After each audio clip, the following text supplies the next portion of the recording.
Surface tension आपने capillarity phenomena पढ़ा होगा, ठीक, कांटेक्ट एंगल पढ़ा होगा, ठीक। ये सारी चीजें अभी बची हुई है उस यूनिट की, सेकंड पार्ट जो है। तो नेक्स्ट हेडिंग करेंगे आप सरफेस टेंशन। सरफेस टेंशन बेटा, नेक्स्ट हेडिंग करिए सरफेस टेंशन।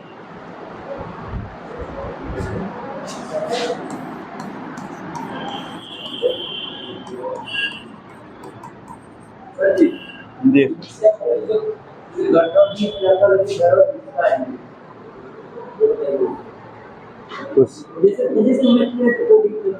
अरे अब बेटा बायो भी आधा आना है। जैसे खाना खाते हैं ना, कभी कभी खराब भी रहता है तो भी हम खा लेते हैं क्योंकि मालूम है फायदा करता है। तो ऐसे मान के चलिए फायदा करेगा, ठीक। वो तो बात अलग है, किसी का किसी में इंटरेस्ट होगा, किसी में इंटरेस्ट होगा, किसी का अलग अलग सबके तरीके हैं, सब लोग एक तो हो नहीं सकते हैं। चलो देखो बेटा, सरफेस टेंशन की कंडीशन क्या होती है थोड़ा सा समझ लीजिए। आपने एक टर्म पढ़ा होगा कोहेसिव एंड एडिसिव फोर्सेस, ठीक। कोहेसिव फोर्स का मतलब होता है, बातें नहीं जी, कोहेसिव फोर्स का मीनिंग होता है, ठीक, force of interaction between molecules of the same substance. अगर सेम सब्सटेंस के मॉलिक्यूल के बीच में इंटरेक्शन फोर्स लग रहा है तो उसे हम लोग टर्म देते हैं कोहेसिव। क्या बोलेंगे उसे? कोहेसिव फोर्स बोलेंगे, ठीक। और अगर डिफरेंट सब्सटेंसेस के मॉलिक्यूल के बीच में फोर्स ऑफ इंटरेक्शन होगा तो आप बोलते हैं उसे एडिसिव फोर्सेस, ठीक। यानी कि force of interaction between molecules of the same substance are called क्या? Cohesive forces. हिंदी वालों ने पढ़ा होगा बेटा ससंजन बल, ठीक। And force of attraction between क्या molecules of different substances are called adhesive force. And Hindi में क्या बोले हैं? असंजन बल। तो एक ससंजन होता है बेटा, दूसरे का असंजन होता है। दूसरी चीज होती है, कोई भी लिक्विड आपका है, ठीक है, लिक्विड के जो मॉलिक्यूल होते हैं अपने सराउंडिंग मॉलिक्यूल के द्वारा इंटरेक्टेड होते हैं। जो सराउंडिंग मॉलिक्यूल होंगे उनके द्वारा क्या होते हैं? सभी तरफ से इंटरेक्टेड होते हैं। तो जो सरफेस टेंशन डेवलप होने का कार्य होता है वो जो इंटरेक्शन आपका है, क्या है आपका? इंटरेक्शन है। उस इंटरेक्शन की वजह से आपका सरफेस टेंशन का डेवलपमेंट होता है। लाइक जैसे ये हमने क्या ले लिया बेटा,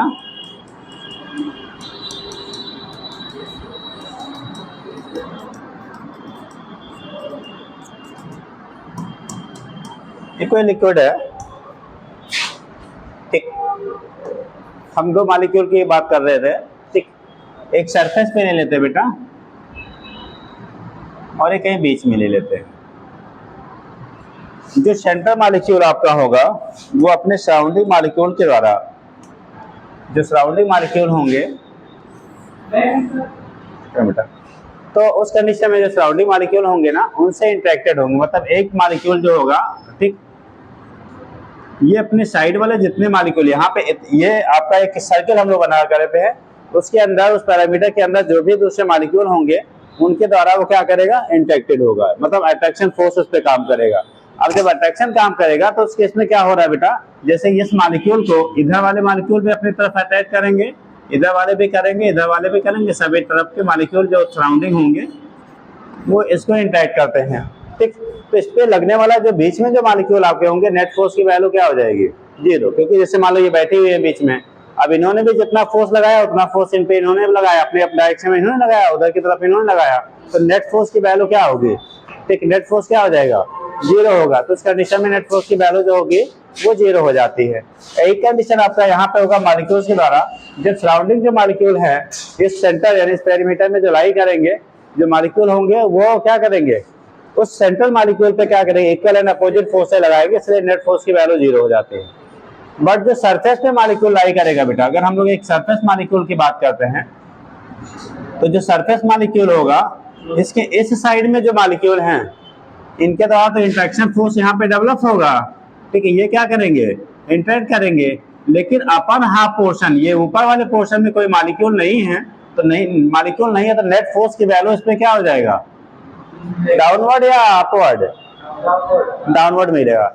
इस फोर्स की वजह से, इस रिजल्टेंट फोर्स की वजह से जो सरफेस मॉलिक्यूल होते हैं ना वो इनवर्ड क्या होते हैं? कैसे होंगे? उस पर एक नेट फोर्स आपका काम करता है, ठीक। अंदर की तरफ एक नेट फोर्स काम करता है, उसकी वजह से उस पर एक स्ट्रेन डेवलप होता है, उसी को हम लोग टर्म देते हैं सरफेस क्या? टेंशन कह लेते हैं, ठीक। वो स्ट्रेन फॉर्म में आपका होता है, नेट उस पर फोर्स आपका लगता है, ठीक है, जिसकी वजह से लिक्विड के जो मॉलिक्यूल होते हैं अपने सरफेस एरिया को मिनिमाइज करना चाहते हैं, ठीक। उसी को हम लोग कहते हैं जो रिजल्टेंट फोर्स लग रहा है पर यूनिट एरिया, पर यूनिट क्या लेंथ, उसी को आप सरफेस टेंशन कह लेते हैं।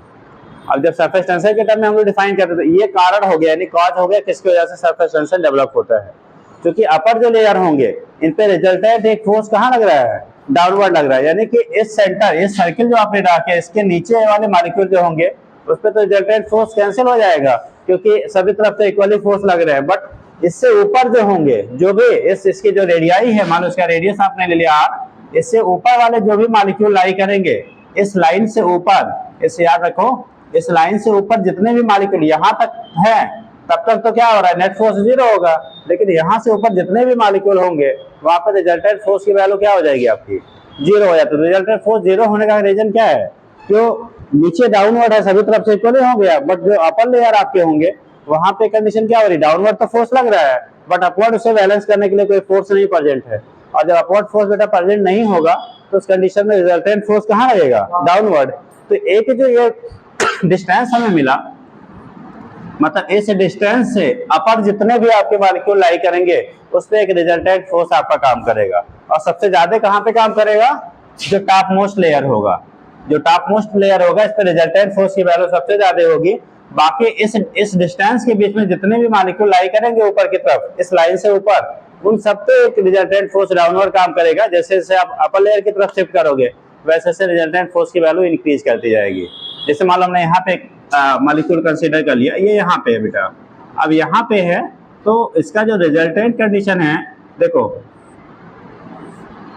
अब इधर की तरफ जो फोर्स आपके लगेंगे डाउनवर्ड, ये फोर्सेस तो लग रहे हैं, ठीक, ऊपर की तरफ भी कुछ फोर्स लगेगा, लेकिन ये फोर्स कितना है, थोड़ा ही, इसके रिस्पेक्ट में कैसा लग रहा है, कम लग रहा है ना, तो इतना जितना रिमेनिंग मॉलिक्यूल है वही क्यों लगाएंगे, तो इसलिए इस पे भी रिजल्टेंट फोर्स क्या लगेगा, डाउनवर्ड, यहाँ पे भी रिजल्टेंट फोर्स डाउनवर्ड लग रहा है। तो पूछा है सबसे ज्यादा किस पे लगेगा, तो जो सबसे अपर मोस्ट लेयर होते हैं उस पर रिजल्टेंट फोर्स की वैल्यू सबसे कैसा होगा, लार्जेस्ट होगा। इसीलिए स्ट्रेन जो होता है या कह लो टेंशन सबसे ज्यादा कहाँ पे होता है, जो फ्री सरफेस होते हैं वहां पे लाई करता है।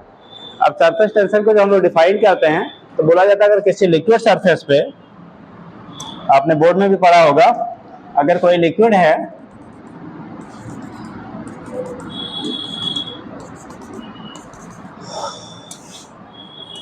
बेटा, इस पे अगर एक इमेजिनरी लाइन ड्रा किया जाए, कैसा किया जाए, एक इमेजिनरी लाइन आप ड्रा करते हो, कोई भी अगर इस पे इमेजिनरी लाइन ड्रा करते हो तो इमेजिनरी लाइन जब ड्रा करेंगे तो इसके पर यूनिट लेंथ किस पे, जो पर यूनिट लेंथ पे लगने वाला फोर्स आपका होगा, if an imaginary line is drawn on the liquid surface then force per unit length, suppose length L ले लिया, रिजल्टेंट फोर्स हमारा कितना लग रहा है, एफ लग रहा है, तो जब हम लोग सरफेस टेंशन लिखते हैं तो टी इक्वल टू आप लिखते बेटा एफ बाई कितना, एल, यानी फोर्स पर यूनिट लेंथ जो होता है उसी को हम लोग टर्म देते हैं सरफेस टेंशन।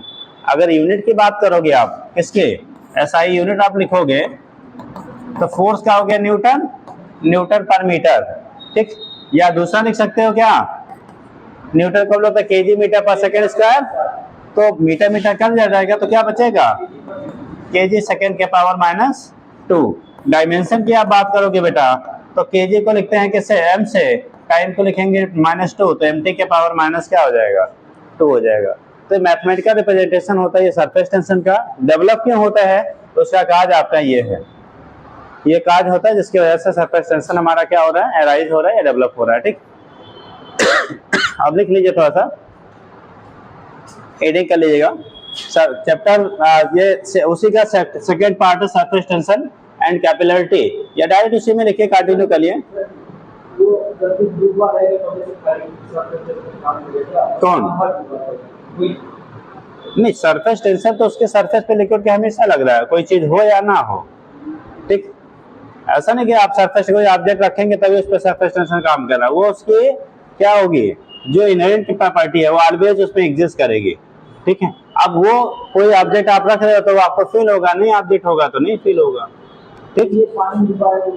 कहाँ पे दबाया हमने,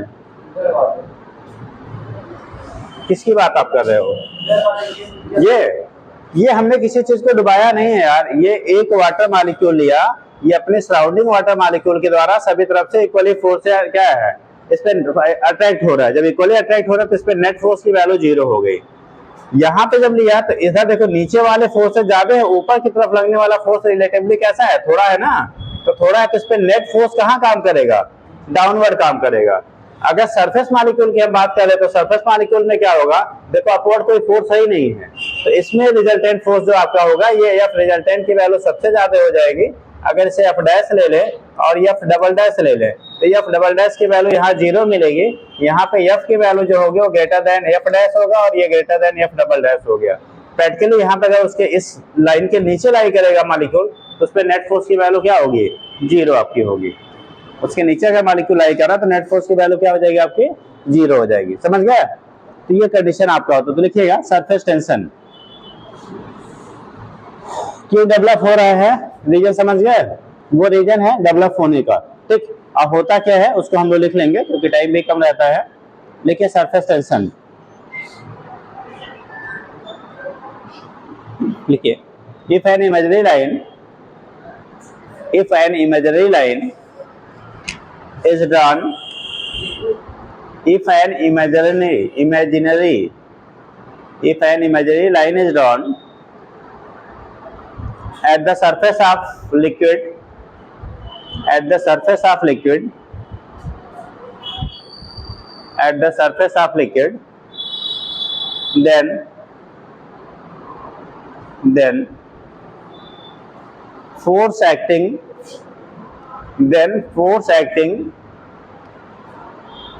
on it, force acting on it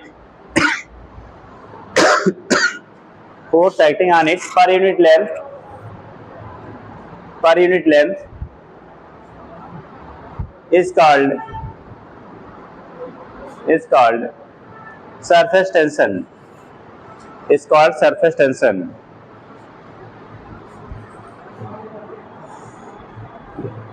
It is, Michael, it is arises due to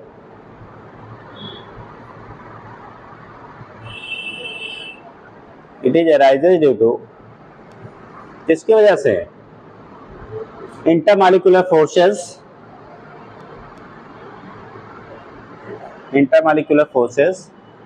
acting between the liquid molecules,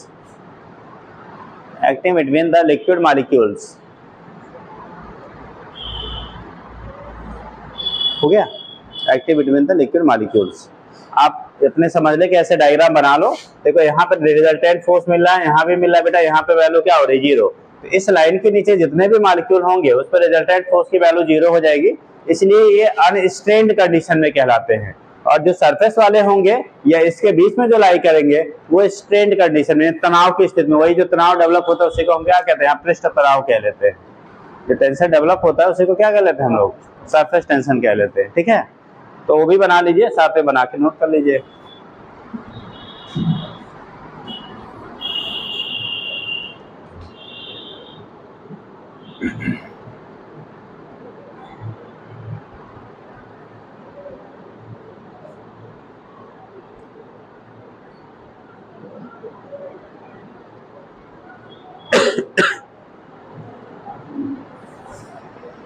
जल्दी करो।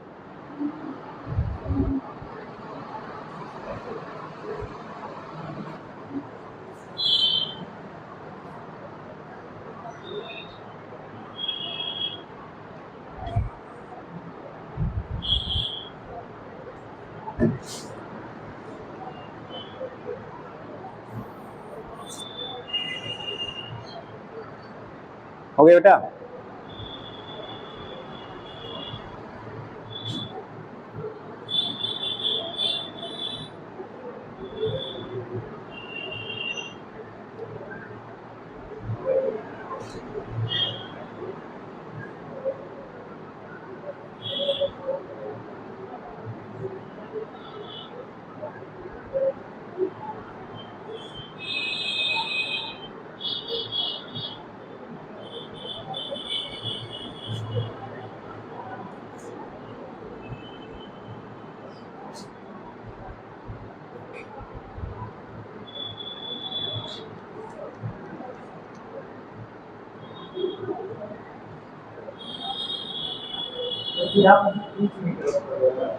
क्या बेटा, क्या रॉड नहीं है, वो तो हमने एक सरफेस पे, लिक्विड सरफेस पे एक इमेजिनरी लाइन ड्रा किया है। वो कंसीडर करने के लिए प्रैक्टिकली पॉसिबल नहीं है कि ऐसा नहीं लाइन खींचोगे तो बना रहेगा, वो एक हाइपोथेटिकल माना जाता है। ठीक, आपने देखो लोअर क्लास में पढ़ा होगा बेटा, अगर किसी सकिंग पेपर पे एक थिन नीडल, पतले नीडल को रख दिया जाए लिक्विड सरफेस पे, तो धीरे धीरे जो आपका सकिंग पेपर होता है वो क्या करता है, वाटर सक करके नीचे डूब जाता है और नीडल उसके ऊपर तैरती रहती है। पढ़ा है? नहीं पढ़ा था? अरे हमें लगता है यथ वगैरह के साइंस की बुक में ही हुआ करता था। पढ़े थे ना?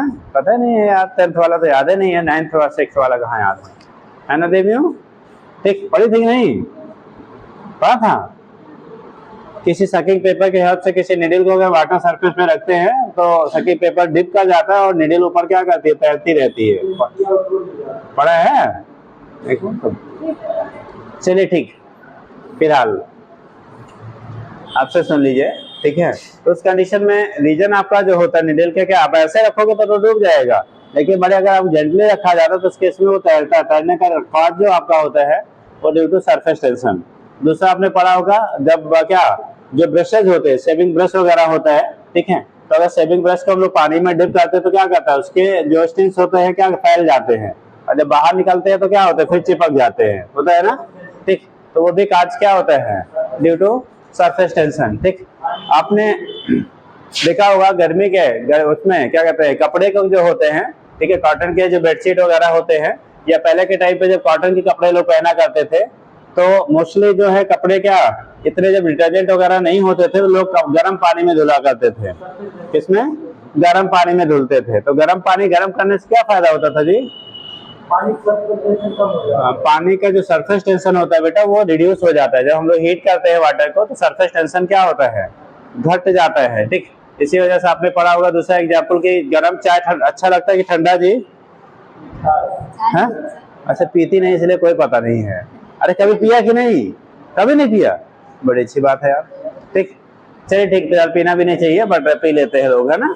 ठीक, तो आपको कोई भी चीज गर्म चीज हम खाते हैं तो ज्यादा टेस्टी लगता है कंडीशन तो क्या ठंडी। आपको आइसक्रीम गर्मा के थोड़ी खाएंगे, वो एक्सेप्शनल कंडीशन है। ठीक, तो उस केस में क्या होता है बेटा, जो गर्म चीजें होती हैं वो क्या करती हैं, ज्यादा टेस्टी लगती है कंपेरिजन टू कोल्ड। रीजन आपका होता है जो हमारी टेस्ट बड होती है ना, ठीक, तब उस कंडीशन में जब चीज गर्म रहेगा तो क्या करेगा, इजिली सरफेस टेंशन कम होगा तो टेस्ट बड की क्वांटिटी में वो ज्यादा आएगा, जितना ज्यादा आएगा उसका टेस्ट आपको उतना ही ज्यादा मिलता है। इसीलिए गर्म चीजें जो होती है वो ज्यादा अच्छी लगती हैं ठंडे की तुलना में। ठीक, तो वो सारे जो ये सारे जनरल एग्जाम्पल हम लोग लेते थे ना, ये सब सरफेस टेंशन का होता है बेटा। ठीक, फिलहाल अभी आपके यहाँ जो पूछा जाना होता है टेम्परेचर इफेक्ट पूछा जाता है, कंटामिनेशन इफेक्ट पूछा जाता है कि अगर टेम्परेचर की वैल्यू हम लोग राइज करें तो सरफेस टेंशन पे क्या इफेक्ट होगा। ठीक, तो याद रखेंगे, बातें नहीं देवी हूँ, हम पूछ रहे तो नहीं बोल रही थी।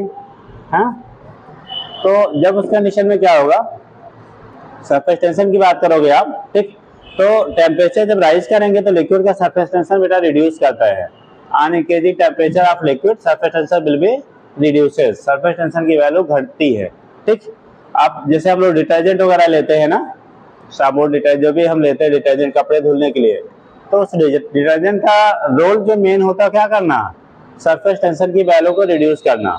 मेन जो आपका रोल होता है वो क्या करता है, आपके वाटर का सरफेस टेंशन क्या कर देता है, रिड्यूस कर देता है। जब रिड्यूस कर देता है तो वाटर जो मॉलिक्यूल होते हैं वो इजिली जो आपके क्लॉथ से कपड़े होते हैं उसके पोर के थ्रू पास आउट होते हैं, जो उसमें डस्ट वगैरह लगा होता है वो क्या होता है, रिमूव हो जाता है। इसी वजह से पहले के टाइम पे लोग क्या, जब कॉटन कपड़े पहनते थे तो पानी को गर्म करके उसमें क्या करते थे, कपड़े को धुला करते थे। ठीक, क्योंकि अवेलेबिलिटी जब उस टाइम पे इतने डिटर्जेंट वगैरह की इतनी क्वालिटी का था नहीं, तो इसलिए लोग क्या कम में ज्यादा काम कर लिया करते थे। ठीक, अब ऐसा नहीं वुलन कपड़े को आप डाल दीजिए बॉइलिंग वाटर में तो पता लगा वो सिकुड़ के बेकार हो जाए। ठीक, वो कॉटन के लिए ही एप्लीकेबल होता है। आजकल कॉटन लोग पहनना कम कर दिए, इसलिए इस सिस्टम से धुलना भी बंद हो गया लगभग। ठीक है, तो वो चीजें आपकी जो होती है बेटा वो उसी कॉन्सेप्ट के लिए अप्लाई होता है। ठीक, दूसरा केस आपके हो गया, अगर कंटामिनेशन मिलाते हैं, जैसे बोला डिटर्जेंट मिलाने पे क्या होगा, आपका सरफेस टेंशन घट रहा है। अगर हम लोग क्या कर रहे हैं, टेम्परेचर यानी हीट कर रहे हैं तो सरफेस टेंशन घट रहा है। पूछा था अगर कंटामिनेशन मिला दिया जाए, कंटामिनेशन मिला दिया जाए तब सरफेस टेंशन पे क्या इफेक्ट होगा बताओगे? कंटामिनेशन तो उसमें कुछ अशुद्धियां मिला दी जाए तो उसका सरफेस टेंशन पे क्या इफेक्ट होगा? हाँ, अगर कोई इम्प्योरिटी उसमें मिक्स कर दिया जाए, कोई चीज भी अगर आप मिक्स करते हैं तो उसके सरफेस टेंशन पे क्या इफेक्ट होगा? हाँ, बताओगे कोई लोग? हाँ, कितने लोग घटा रहे हैं, कितने लोग बढ़ा रहे हैं, कितने लोग वही रख रहे हैं? बताओ। देखो इम्प्योरिटी मिक्स करने बेटा, जो आज जब हम लोग इम्प्योरिटी मिक्स करते हैं तो सरफेस टेंशन की value may be increases may be decreases, depends on nature of the impurity. Impurity के नेचर पे डिपेंड करता है बेटा, ठीक। हाँ, ऐसे चीजें जो इजिली सॉल्युबल होती है वो क्या कर देती है, रिड्यूस कर देती है, जो नहीं होती है वहां पे फिर सरफेस टेंशन की वैल्यू को इंक्रीज कर देती है, ठीक। तो ये तो कंडीशन हमारा हो गया सरफेस टेंशन, तो लिख लीजिएगा, लिखना। और एक चीज और सुन लीजिए, सरफेस टेंशन की वजह से ही जो लिक्विड के ड्रॉप होते हैं वो कैसे होते हैं आपके? स्फेरिकल होते हैं, यानी गोलाकार जो उनका शेप होता है ना, वो किसकी वजह से आपका होता है? ड्यू टू सरफेस टेंशन, ठीक। तो सरफेस टेंशन की वजह से लिक्विड का जो शेप होता है वो स्फेरिकल होता है, यानी कि जो बूंदें होती हैं, आप देखते होंगे वाटर ड्रॉप जो होते हैं कैसे होते हैं? स्फेरिकल होते हैं। साइज बढ़ाते जाते हैं तो थोड़ा थोड़ा ओवल होते जाएंगे, कैसे होंगे? ओवल। अगर और ज्यादा बड़ा करेंगे तो और फ्लैट हो जाएगा, और फाइनली क्या हो जाता है? फ्लैट हो जाता है। रीजन क्या है? क्योंकि सरफेस टेंशन की एक लिमिट है, उस लिमिट तक क्या कर सकता है वो? अपनी शेप को मेंटेन कर पाता है। अगर इसका मास जैसे जैसे आप लिक्विड का बढ़ाते जाएंगे ड्रॉप की साइज, वैसे वैसे वेट जो होगा वो बढ़ता जाएगा। जब वेट बढ़ता जाएगा तो सरफेस टेंशन उसको क्या, उसके स्फेरिकल शेप को फिर मेंटेन नहीं कर पाता है, इसलिए कैसा हो जाता है फिर शेप उसका? ठीक, ओवल हो जाता है। फाइनली अगर लार्ज साइज का तो फिर फ्लैट हो जाता है। तो ये जो दिखता है हमने स्मॉल जो आपके वाटर ड्रॉप होते हैं वो स्फेरिकल शेप के दिखने का कारण है ड्यू टू किसकी वजह से? Surface tension. तो ये पॉइंट करके लिख लीजिएगा, liquid drops are spherical in shape. Liquid drops are spherical in shape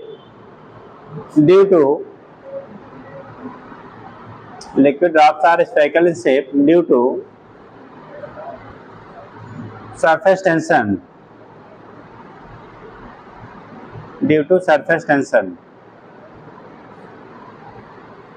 surface tension की वजह से ये आपका क्या होता है? लिक्विड ड्रॉप जो होते हैं वो स्फेरिकल शेप के होते हैं बेटा, ठीक।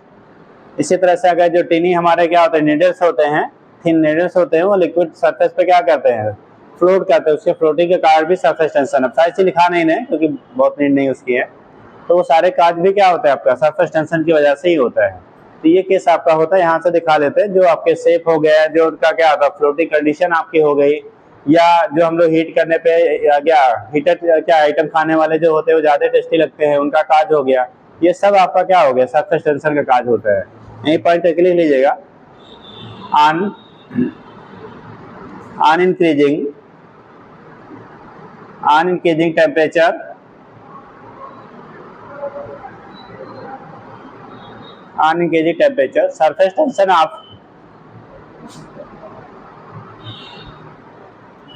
सरफेस टेंशन ऑफ लिक्विड क्या करेगा बेटा? Decreases. Surface tension of liquid क्या करेगा? डिक्रीजेस। तो सरफेस टेंशन की वैल्यू जो लिक्विड की होती है वो हमारे क्या करती है? डिक्रीज करती है जब हम लोग उसके टेम्परेचर को राइज करते हैं।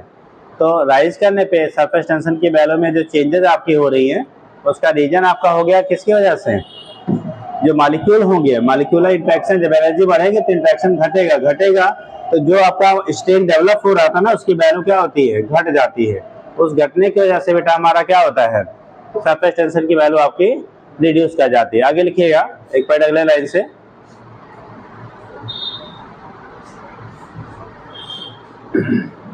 हो गया। देखिए, the detergent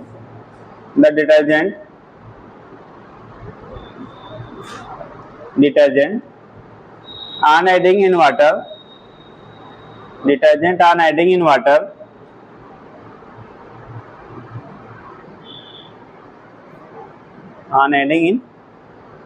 water, decreases the surface tension,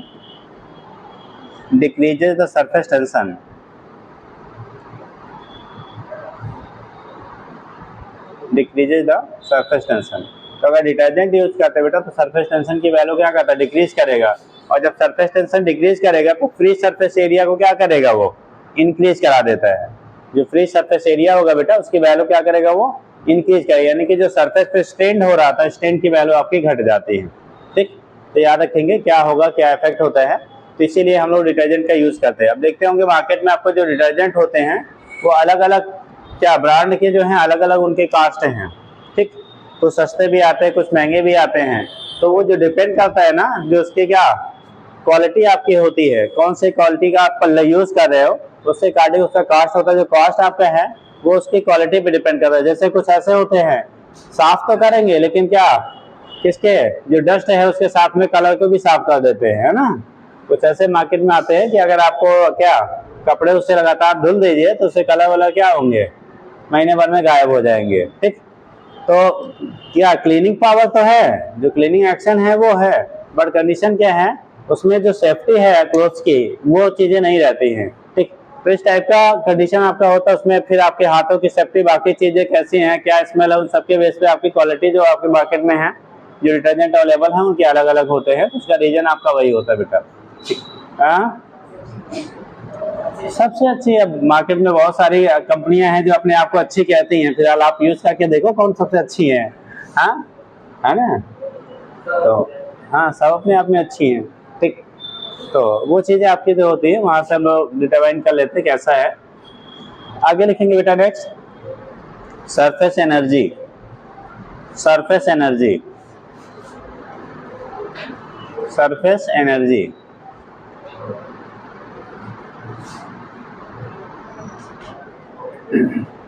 हो गया। तो जब हम लोग बात करते हैं बेटा सरफेस एनर्जी का,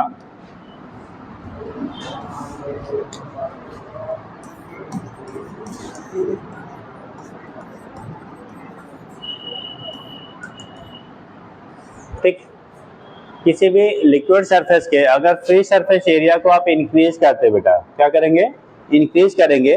तो अभी आपको स्टार्टिंग में समझाया था कि इंटरमॉलिक्यूलर फोर्सेस हमेशा सरफेस एरिया को मिनिमाइज करना चाहते हैं।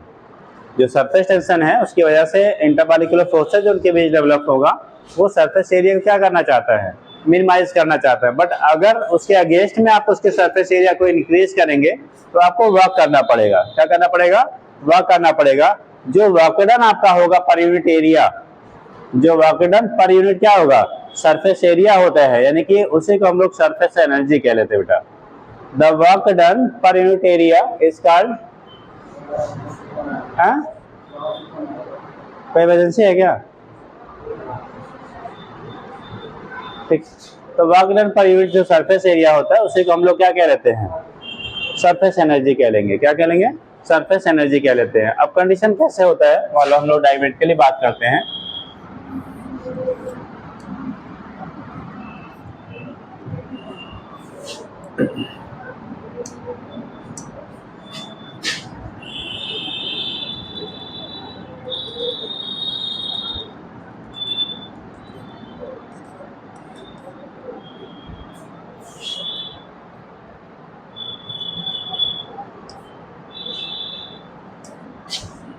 मान लो एक रॉड है जो फ्लेक्सिबल है, मतलब हम इसको एक जगह से दूसरी जगह मूव करा सकते हैं बेटा। ये मूवेबल रॉड है। ठीक, सपोज दैट ये है, अगर इस पोजीशन से आपने एक्सटर्नल फोर्स अप्लाई करके, ठीक, एक्सटर्नल इसकी length suppose that liquid column के बीच में जो लेंथ है एल है, इस पोजीशन से अगर शिफ्ट करके हमने एक्स डिस्टेंस, अभी सीधा हो गया या टेढ़ा हो गया,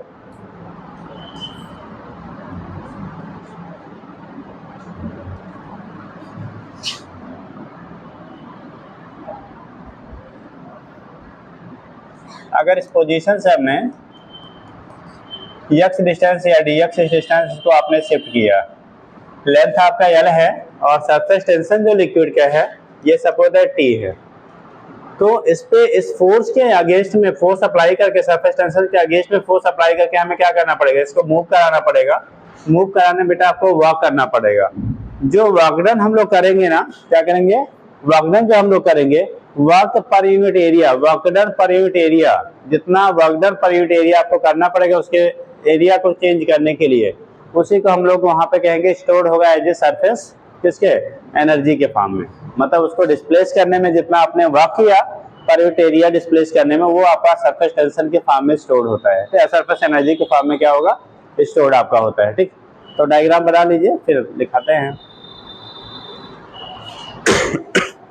अब सपोज दैट जो फोर्स हमने यहाँ पे अप्लाई किया, F किया, ठीक, डायग्राम बना लीजिए, तब नोट करिए।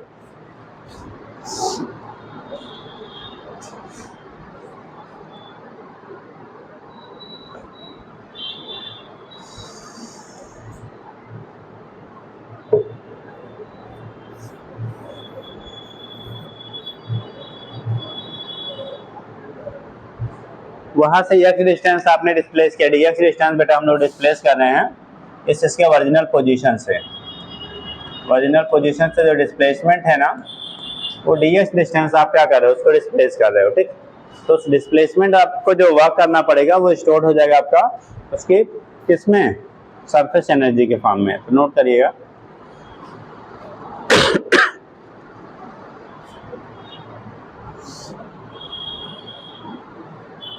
बोले लिखना, when surface area of a liquid, when surface area of a liquid is increased, when surface area of a liquid is increased, the molecule from the interior, the molecule from the interior rise to the surface, rise to the surface, the molecule from the interior, मतलब अंदर से molecule कहाँ जाएंगे, ऊपर। ऐसा example समझ लो, जैसे आप एक ग्लास में पानी ले लो बेटा, ठीक, अब ग्लास में जब पानी लेंगे तो उस केस में जो वाटर का ग्लास की जो आपका क्या एरिया क्रॉस सेक्शन होगा, उतना ही फ्री एरिया होगा उसका। अगर उसको, उस ग्लास के वाटर को आप किसमें, प्लेट में डाल दो आप, जब प्लेट में डाल देंगे तो स्प्रेड कर जाएगा ना, तो उसका एरिया बढ़ेगा। यानी कि एरिया बढ़ने के लिए नीचे वाले जो मॉलिक्यूल थे वो कहाँ पे आए, सरफेस पे आए। अब नीचे जो मॉलिक्यूल था नीचे से ऊपर आएगा, तो जो क्या इनर मॉलिक्यूल है वो उस पर क्या करेंगे, अट्रैक्शन फोर्स अप्लाई करेंगे। उस अट्रैक्शन के अगेंस्ट में अगर आपको उसे ऊपर लाना है, ठीक, या उसे आना है, तो एक वर्क की रिक्वायरमेंट होगी। वो जो वर्क डन आप करोगे ना पर यूनिट सरफेस एरिया को इंक्रीज करने के लिए, वही बेटा सरफेस एनर्जी के फॉर्म में आपका स्टोर्ड होता है। जैसे फॉर्म में, सरफेस एनर्जी के फॉर्म में। तो लिख लीजिएगा, क्या लिखा बेटा, पूरा बोल दो, आप कहाँ तक बोले, तेज बोलो, आप बोलो, तेज बोलो। Arise from the surface, ठीक, molecule from the interior rise to the क्या, सरफेस। लिखिए, this requires work against, this requires work against force of attraction of the, work against force of attraction of the molecule, force of attraction of the molecule just below the surface, just below the surface, just below the surface, and this work is stored, this work is stored in the form of potential energy, this work is stored in the form of potential energy,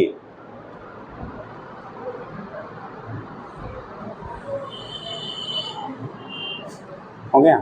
10 the molecule in the surface have, thus the molecule in the surface have, molecule in the surface have some additional energy, molecule in the surface has some additional energy, some additional due to their position, due to their position। ठीक, अब next line से लिखेंगे basic. अगर खाली definition आपको पूछा था surface energy का, तो अब जो लिखेंगे वो होगा। ये तो होता क्यों है उसका काज आपने समझ लिया। ठीक, तो नीचे लिखिएगा, द एडिशनल एनर्जी,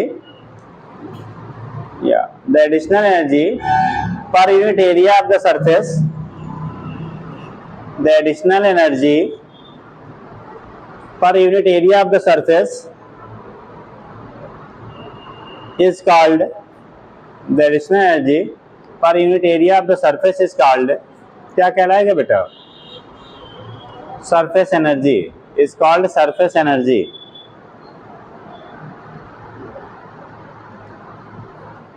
हो गया? अब जरा समझना, अभी स्टार्ट किया था तभी आपको बताया था बेटा कि जो मॉलिक्यूल होते हैं जब वो नीचे जो लाई करेंगे, लोअर मॉलिक्यूल उस साइकिल से नीचे वाले, उन पे नेट फोर्स की वैल्यू 0 होती है।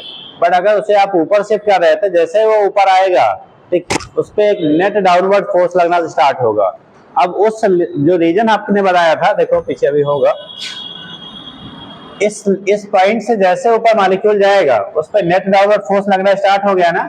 अब यहाँ से आपको यहाँ तक ले जाने में जो भी आप वर्क कर रहे हो, भाई यहाँ पे फोर्स अगेंस्ट हम शिफ्ट कर रहे हैं ना, तो उसके अगेंस्ट में ले जाने में जो आपका वर्क डन करेंगे ठीक, तो उस केस में जो वर्क डन आपका हो रहा है वो इसकी पोटेंशियल एनर्जी के फॉर्म में स्टोर होता है, और उसी को work done per unit area हमारा सरफेस एनर्जी कहलाएगा। क्या कहलाएगा? सरफेस एनर्जी कहलाएगा। तो क्या लिख लिया बेटा? क्या लिखे हो? इस कॉल्ड क्या? Surface energy. समझ गया? तब डायग्राम आप आगे वाला बना ही लिया है ना। अब देखो यहाँ पे एक चीज आप समझेंगे, जैसे मान लो इस रॉड को हमने रख दिया, तो रॉड को अगर इस पे रखोगे बेटा तो इसके ऊपर हम लोग कांटेक्ट में 2 लेयर लेते हैं, एक नीचे वाले फेस से और एक दूसरा क्या ऊपर वाले फेस से।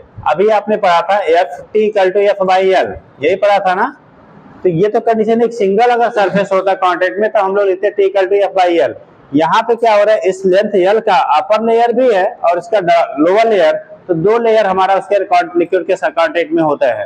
तो जो आप यहाँ पे सरफेस टेंशन आप कर निकालेंगे, यानी फोर्स की जब वैल्यू निकालेंगे तो फोर्स F की जो वैल्यू आपकी होगी, फोर्स रिक्वायर्ड, वो T इंटू L नहीं होगा, T इंटू कितना हो जाएगा? 2L के बराबर होता है। कहा समझे? जैसे इसको अगर आप रॉड को रखोगे बेटा तो ये अपर लेयर भी वाटर के कांटेक्ट में होगा, लोअर लेयर भी, ये भी L है, ये भी L है, तो वहां पे टोटल जो फोर्स की रिक्वायरमेंट होगी उसको शिफ्ट करने के लिए F की वैल्यू होगा T इंटू कितना? 2L लेंगे, L नहीं लेंगे, ध्यान रखिएगा। T इंटू क्या लेंगे बेटा? 2L लेंगे।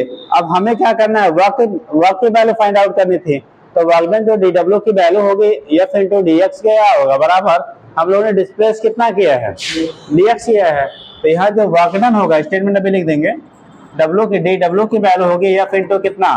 dx। अब इसे डिफरेंशियल फॉर्म में बेटा इसलिए रखते हैं क्योंकि जैसे जैसे आप यहाँ से पॉइंट को क्या ऊपर की तरफ लिक्विड का शिफ्ट कराएंगे, वैसे वैसे फोर्स की वैल्यू भी क्या हो रही है?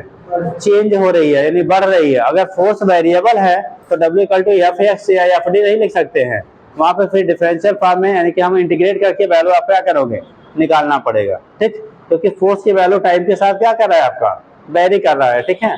तो यहाँ पे जब करेंगे तो F इंटू dx, F की वैल्यू आपने लिखा T इंटू कितना? 2L इंटू कितना हो जाएगा बेटा? dx इक्वल टू हो गया D इंटू W। तो dW की वैल्यू आ गया T इंटू 2L इंटू किसके बराबर हो गया? dx के बराबर हो गया। अब यहाँ से अगर आप फाइंड करना चाहते हैं T इंटू 2L, ये हमारा फोर्स था और dx हमारा क्या है? डिस्टेंस है। तो अगर एरिया के टर्म में लिया जाए, टोटल एरिया में कितना का इंक्रीजमेंट होगा, भाई हम लोगों ने कितना इसको खींचा? dx। लेंथ कितना टोटल आया? अपर सरफेस का L, लोअर सरफेस का L। तो इसी को जरा रीसेट हम लोग कर लेते हैं, तो T into 2L into dx, ये वैल्यू हो गया dW का। तो dW की वैल्यू हम लोग लिख सकते हैं T इंटू इसी को डेल्टा A कह लेते हैं। क्या कह लेंगे? एरिया में कितने का चेंज हुआ, तो एरिया में जो चेंज होगा, अगर L इंटू dx ऊपर वाला सरफेस और L इंटू dx कहाँ वाला? नीचे वाला, तो टोटल एरिया में चेंज 2L इंटू dx हुआ, उसी को हम लोग डेल्टा ए से दिखा दे रहे हैं। तो डेल्टा ए के टर्म में, अगर इस टर्म में इस रिलेशन से आप निकालना चाहोगे क्या चीज? सरफेस टेंशन, तो टी आर करके लिख सकते हैं T इक्वल टू dW अपान कितना, या dA के टर्म में ले लो, उसको D लिखा है तो यहाँ भी dA ले लीजिए। तो dW अपान dA के क्या हो जाएगा? बराबर सरफेस टेंशन का एक रिलेशन इस टर्म में भी हम लोग निकाल लेते हैं कि किसी भी लिक्विड का जो सरफेस टेंशन होता है उसके एरिया में इंक्रीज करने में जो वर्क डन होगा और उस इंक्रीज एरिया के रेशियो के क्या हो जाता है? बराबर हो जाता है। तो थोड़ा सा लिखना शुरू करिएगा। क्या लिखा है बेटा? डायग्राम बन गया है, लिखिए। If if T is the surface tension of liquid, T is the surface tension of liquid,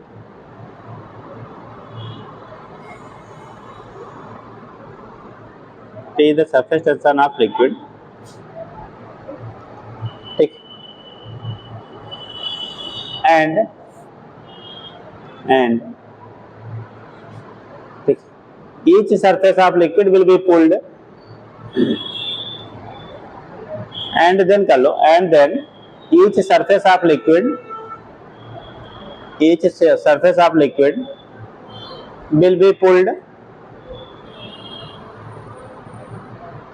the wire parallel to itself with force T into L,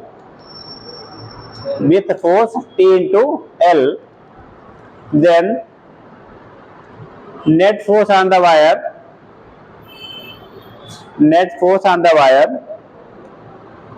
due to both surfaces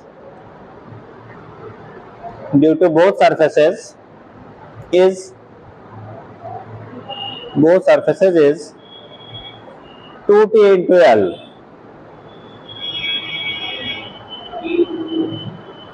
2T into L, भाई जैसे एक surface की वजह से T into L हुआ, ऐसे नीचे वाले सरफेस की वजह से T into L, तो टोटल नेट फोर्स ये जो वैल्यू यहाँ मिलेगा बेटा, ये T into कितना 2L कह लीजिए या 2T into क्या कह लीजिए, L के बराबर हो जाएगा।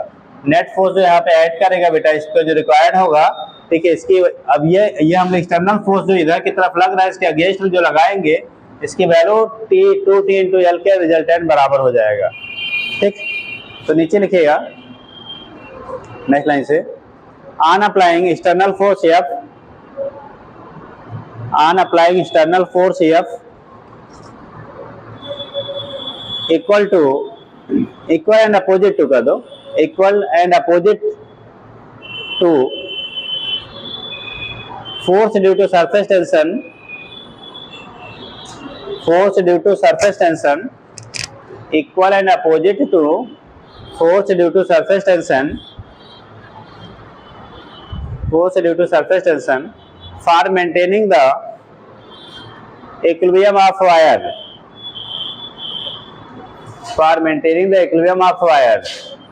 नीचे लिखना 10 या फिर अब ये लिख लो F equal to T into 2L, अब यही केवल लिखिएगा 10 F equal to T into 2L, maintaining the equilibrium of wire,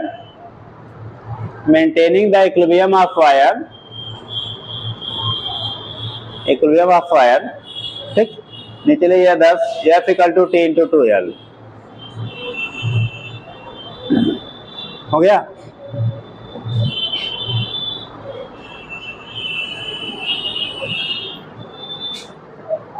आगे लिखिए, suppose the wire is moved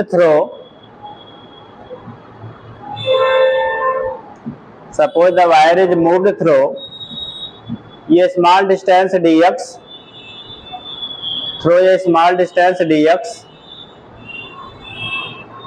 moved through a small distance dx, then work done by the force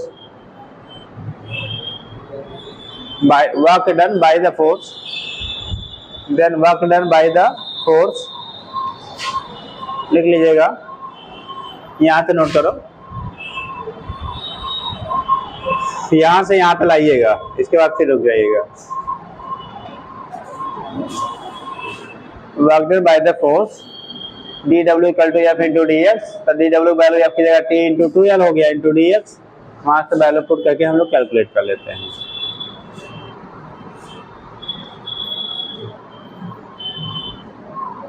और आप लोग जो भी आपके घर परिवार के लोग हैं उनको बोल दिए इतने बजे से इतने बजे तक क्लास में रहते हैं, बहुत इंपॉर्टेंट फोन हो तो ऑफिस में फोन कर दिया करें, अन्यथा बीच में फोन ना किया करें, ठीक। और मुझे नहीं लगता है एक्सेप्शनली आपके घर से आता है, बाकी तो आधा मित्रों का होता है, हाँ। तो गार्जियन को बोल दिए कि अगर बहुत अर्जेंट हो तो आप इसका नंबर दे दीजिए, ठीक है, वहाँ पे फ़ोन कर देंगे, ठीक।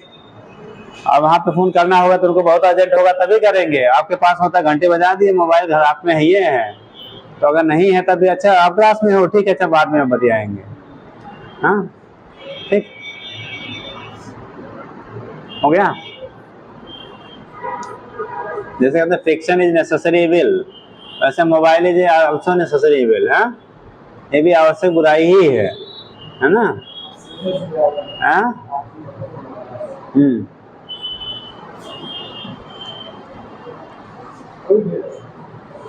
हो गया बेटा। तो डी डब्ल्यू की वैल्यू हो गया एफ इंटू कितना 12, नीचे लिखिए, नीचे लिखिए since 2L into dx, 2L into dx is the total increase in area, is the total increase in area of the both surface, is the total increase in area of the both surface, total increase in area of the both surface of the film, then लिख लेना बेटा D W equal to T into D A हो जाएगा, D W equal to T into D A, or T equal to D W upon D A बन जाएगा। D W की value T into D A हो गया, D A यहाँ पे है क्या है, where total increase in surface area, increase in area of liquid surface, area of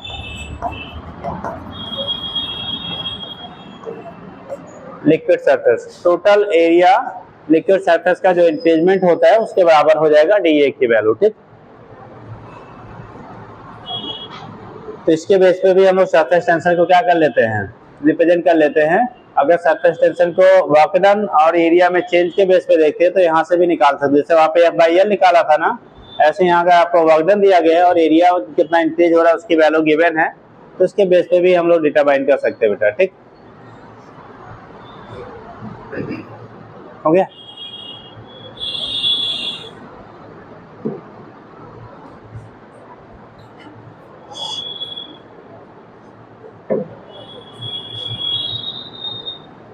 अब यही जो वर्कडन आपका हो रहा है वो क्या होगा बेटा, किसके फॉर्म में, पोटेंशियल एनर्जी के फॉर्म में स्टोर होता है, लिख लीजिएगा।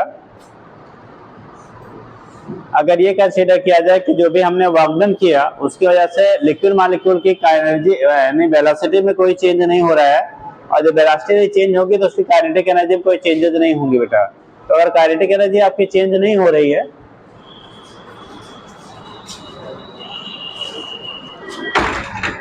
अगर काइनेटिक एनर्जी में कोई चेंजेस नहीं हो रही है, किसमें नहीं हो रहा बेटा, काइनेटिक एनर्जी में कोई चेंज नहीं हो रहा है, तो जो भी आपने वर्क किया वो टोटल का टोटल उसके पोटेंशियल एनर्जी के फॉर्म में स्टोर हो जाएगा।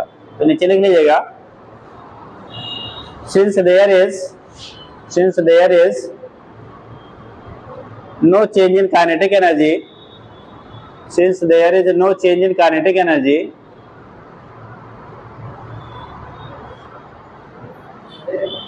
Since there is no change in kinetic energy. कल क्लास 2 बजे से हुआ था 2:30 से बेटा, अभी 2:30 चल रहा, चेंज नहीं हुआ ना, हाँ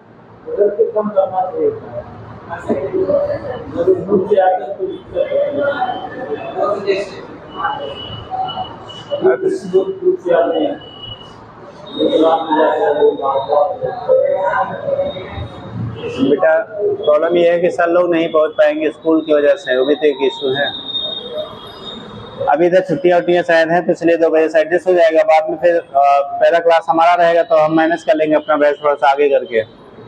तो 2 बजे से बोले थे तो 2 बजे से एडजस्ट हो जाएगा, 2 से 5 तक छुट्टी हो जाएगी फिलहाल, लेकिन अभी जो प्रेजेंट टाइम में है वो यही है।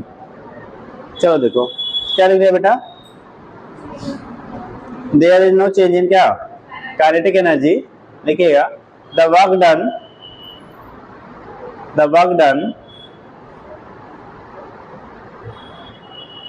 Bye the external force by the external force is stored in the form of is work done by the external force is stored in the form of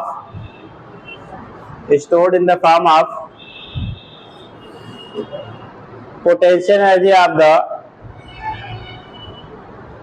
new surface. Potential energy of the new surface, that is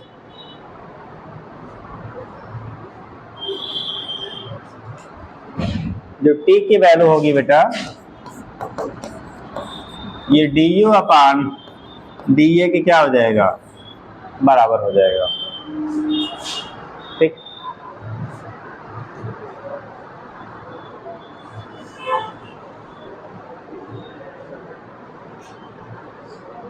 और हम लोगों ने अभी पीछे definition पढ़ा था कि जो आपकी सरफेस एनर्जी होता था वो होता था पोटेंशियल एनर्जी पर यूनिट एरिया। तो इसका मतलब पोटेंशियल एनर्जी पर यूनिट एरिया जो हम लोगों ने सरफेस एनर्जी बोला वो क्या न्यूमेरिकली सरफेस टेंशन के बराबर होता है। तो नीचे लिख लीजिएगा 10 surface tension of a liquid is equal to surface tension of a liquid is equal to the surface energy per unit surface area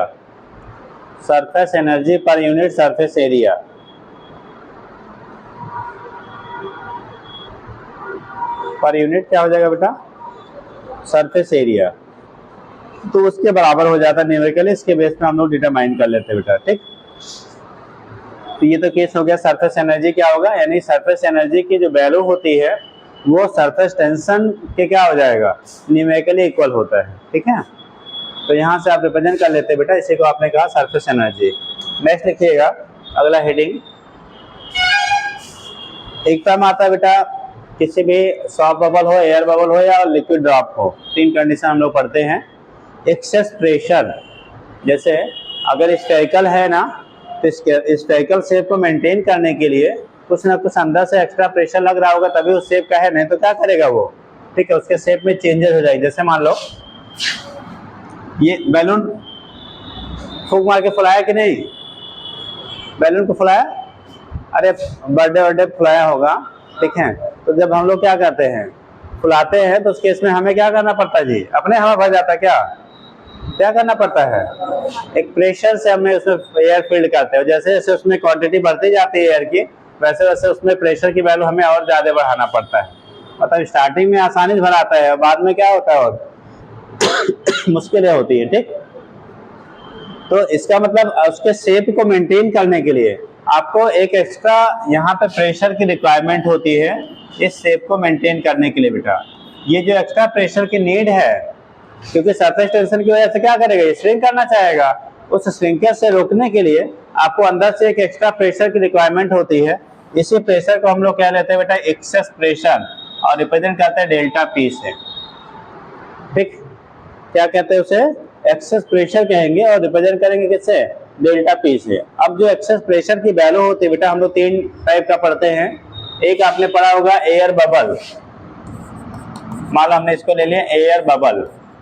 बेटा जो एयर बबल होता है, बाहर भी एयर रहेगा और अंदर भी एयर रहेगा। दूसरा आपने पढ़ा होगा लिक्विड ड्रॉप।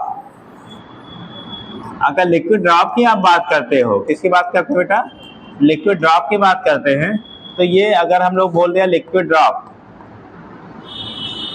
नहीं गड़बड़ हो गया, रुक गया बेटा, अंदर हटा दो।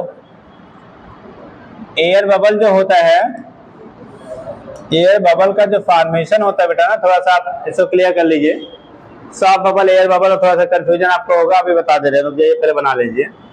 लिक्विड ड्रॉप हमने ले लिया, लिक्विड ड्रॉप, और तीसरा ले लिया बेटा सॉफ्ट बबल, SO। अब तीनों डिफरेंस देख लीजिए, तीनों में ही अगर हमें इस शेप को मेंटेन करना है तो अंदर से एक एक्स्ट्रा प्रेशर की रिक्वायरमेंट होती है बेटा। और ये प्रेशर की जो नीड हो रही ना, इसका रीजन है ड्यू टू सरफेस टेंशन, क्योंकि सरफेस टेंशन की वजह से हर लिक्विड अपने क्या सरफेस एरिया को मिनिमाइज करना चाहेगा, और जब मिनिमाइज करना चाहेगा तो श्रिंक करना चाहेगा, जब श्रिंक करना चाहेगा तो क्या करेगा, अगर अंदर से कोई इस पर फोर्स यानी प्रेशर नहीं डेवलप किया जाएगा तो उसका शेप क्या कर जाएगा, चेंज हो जाएगा, नहीं श्रिंक कर जाएगा। अब यहाँ पे तीन चीजें हैं, यहाँ बाहर एयर, इसको जरा सा आप हटा देंगे। अगर हम एयर बबल की बात करेंगे तो तीनों में अलग अलग लिख लीजिए। देखो, अगर आप सॉफ्ट बबल की बात करते हैं, ये लिक्विड ड्रॉप है और एयर बबल, आप बताओ एयर बबल पानी के अंदर बनता है या पानी के बाहर? एयर बबल जो बनते हैं वाटर के अंदर या वाटर के बाहर? एयर बबल इनसाइड वाटर यानी इनसाइड लिक्विड होता है या आउटसाइड लिक्विड? बता देवी जी को क्या दिक्कत है? पानी पी लो और थोड़ा खाया हुआ करो, है ना? क्यों? कुछ सब्स्टिट्यूट में कुछ खा लिया करो, ऐसा कुछ और आइटम बनता है जो खाया जा सकता, थोड़ा टेस्टी नहीं लगेगा लेकिन जबरदस्ती खा लो, जीना तो ये है। मैं तो पता लगा वहीं रोडवेज पे गिरी रहोगे, कोई पूछेगा भी नहीं जमाने में। हाँ चलो देखो, ठीक। तो कंडीशन क्या होता है आपका, एयर बबल, लिक्विड ड्रॉप और सॉफ्ट बबल की हम लोग बात करते हैं। जो एयर बबल बनता है बेटा, हमने पूछा लिक्विड के अंदर होता है या लिक्विड के बाहर? क्या बोलेंगे? बाहर वाले हाथ उठाओ, बाहर वाले। पानी के शुद्ध इंजन कहते हैं, पानी के बुलबुले कहाँ बनते हैं? पानी बाहर देखा है बुलबुले? पानी के बुलबुले पानी बाहर नहीं बनते साहब, पानी के अंदर ही बनते हैं, ठीक। जो एयर बबल बनता है वो इनसाइड वाटर होता है, आउटसाइड वाटर नहीं होता बेटा। पानी के जो बुलबुले होते हैं ना, वो पानी के अंदर बनते हैं, बाहर नहीं बनते। जैसे सरफेस पे आएंगे वो क्या करेंगे, ब्रेक कर जाते हैं, फूट जाते हैं, ठीक। कभी भी एयर बबल ये वाटर के बाहर नहीं, जैसे सरफेस पे आएगा वो तुरंत ब्रेक कर जाता है, ठीक है। तो उस कंडीशन में इसका मतलब बाहर क्या है इसके, वाटर, यानी हम लिक्विड ले ले, हम लोग यहाँ लिक्विड ले ले, कोई भी हो सकता है, फिलहाल हम लोग स्टडी करेंगे वैसे वाटर की है, लेकिन कोई भी लिक्विड ले सकते हो। लिक्विड है, अंदर इसके एयर है, तो एयर बबल में बेटा एक सरफेस केवल एयर के कांटेक्ट में है, एक सरफेस केवल फ्री है जो एयर के कांटेक्ट में है। यहाँ पे क्या है, लिक्विड ड्रॉप है, तो अंदर तो पूरा लिक्विड ही रहेगा ना, बाहर क्या रहेगा, यहाँ पे एयर रहेगा। जब लिक्विड ड्रॉप की बात करते हैं तो बाहर एयर अंदर लिक्विड, यहाँ बात कर रहे हैं जब एयर बबल की तो अंदर एयर बाहर लिक्विड। और जब सॉफ्ट बबल की बात करते हैं, कपड़े सभी ने धुले होंगे, ठीक, तो जब बुलबुले कहाँ आके निकलते हैं, फाग कहाँ बनता है, ऊपर बनता है ना, पानी से कहाँ जाता है, ऊपर। तो ऊपर जब आएगा तो अंदर भी क्या होगा, एयर, और बाहर भी क्या है, एयर। तो जो हमारे सॉफ्ट बबल होते हैं बेटा, उसके दो सरफेसेस एयर के कांटेक्ट में होते हैं, ठीक। तो जो एक्सेस प्रेशर है, यानी कि जो मेंटेन करने के लिए हमें क्या होगी, प्रेशर की रिक्वायरमेंट एक्सेस में होगा, यहाँ पे केवल एक सरफेस पे मेंटेन करना है और यहाँ पे दोनों दो सरफेस पे मेंटेन करना है, ठीक। तो जब दो सरफेस पे मेंटेन करना है तो उस कंडीशन में आपको क्या करनी पड़ेगी, ज्यादा प्रेशर की रिक्वायरमेंट होगी, ठीक। क्या करना पड़ेगा आपको, ज्यादा प्रेशर की क्या होगी, आपको रिक्वायरमेंट होगी। तो जब हम लोग सॉफ्ट बबल की बात करते हैं, ठीक, तो उस कंडीशन में इनके रिस्पेक्ट में, एयर और लिक्विड बबल के रिस्पेक्ट में, यहाँ पे जो एक्सेस प्रेशर की वैल्यू होती है बेटा, वो 2 टाइम्स आपका हो जाता है, ठीक। तो बहुत यहाँ डिटेल करने की जरूरत नहीं है, आप जानते हैं कितने की नीड होता है, ठीक। तो यहाँ जब आप बात करेंगे एयर बबल, तो एक्सेस प्रेशर डेल्टा पी, अगर इनकी रेडियस जो है, सपोज दैट इनकी रेडियस की वैल्यू जो है r है और लिक्विड का सरफेस टेंशन t है, सरफेस टेंशन लिक्विड का t है, रेडियस सभी का कितना लिया, r, मतलब जो रेडियाई है सेंटर से डिस्टेंस है ये r है, और आपका क्या जो सरफेस टेंशन है वो t है। तो जब इन दोनों केसेस में हम लोग बात करते हैं तो सरफेस टेंशन के लिए जब रिलेशन लिखा जाता है बेटा, तो एक्सेस प्रेशर डेल्टा पी की जो वैल्यू होगी ये 2t बाई r के बराबर होगा। r is the radius of the क्या, बबल, ठीक, और t है सरफेस टेंशन। तो एयर बबल के लिए 2t by r, liquid drop में भी एक ही लेयर है, तो 2T/R। बट जब हम लोग किसमें सॉफ्ट बबल की बात करेंगे तो यार दो सरफेसेस को उसको मेंटेन करना पड़ेगा, दोनों साइड से वहां पे डेवलप होगा, इसलिए 2T कितना हो जाएगा 4T/R। तो आप इतना याद रखिएगा, उससे ज्यादा आपको कंप्यूटर में जरूरत नहीं है, ठीक। यानी कि एक्सेस प्रेशर जो आपका होगा जब हम लोग एयर बबल और लिक्विड ड्रॉप की बात करेंगे तो 2T/R, T is the surface tension, R is the radius, ठीक। और जब सॉफ्ट बबल की बात करेंगे तो वहां पे एक्सेस प्रेशर की वैल्यू 4T/R आपका होता है। ये हमारा टर्म्स है किसके लिए, एक्सेस प्रेशर। और हमेशा प्रेशर इनसाइड होता है, आउटसाइड नहीं होता। आउटसाइड लगा दो और भी दब के क्या होगा, छोटा हो जाएगा, शेप में चेंजेस हो जाएंगी।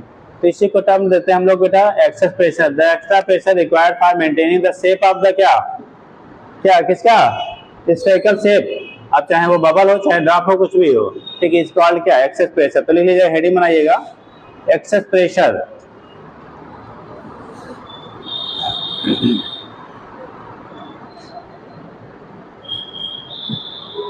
और दो लाइन लिख लीजिए, तब बनाइएगा उसको, बहुत डिटेल करने लिखिएगा। सरफेस टेंशन,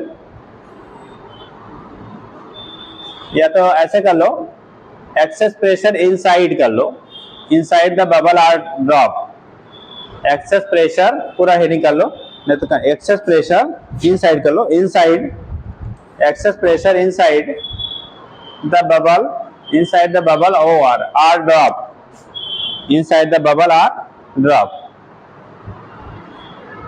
जो ड्रॉप है या बेटा बबल है उसके अंदर जो एक्सेस प्रेशर होगा वो कितना होगा, ठीक। क्योंकि हमेशा कहां से लगेगा एक्स्ट्रा प्रेशर, अंदर साइड से लगता है। तो लिखिएगा, देखिए surface tension causes a, surface tension causes a CAUSES, causes a pressure difference, pressure difference between the inside and outside of a, between the inside and outside surfaces of, कर दो inside and outside surfaces of a, surfaces of a bubble or liquid drop, bubble or liquid drop, लिखिए the pressure inside is always greater than, the pressure inside, the pressure inside is always greater than, always greater than outside, outside, and this difference, and this difference is called, क्या कहलाएगा, access pressure. This difference is called excess pressure. उसी difference को हम लोग नाम देते हैं बेटा क्या, एक्सेस प्रेशर कहते हैं। This difference is called excess pressure, excess pressure बेटा, this difference is called excess pressure, this difference is called excess pressure. हो जाएगा, तो उसी को हम लोग नाम देंगे क्या, एक्सेस प्रेशर कह लेते हैं। अब ऐसे बना लीजिए, बाकी बहुत नीड नहीं है।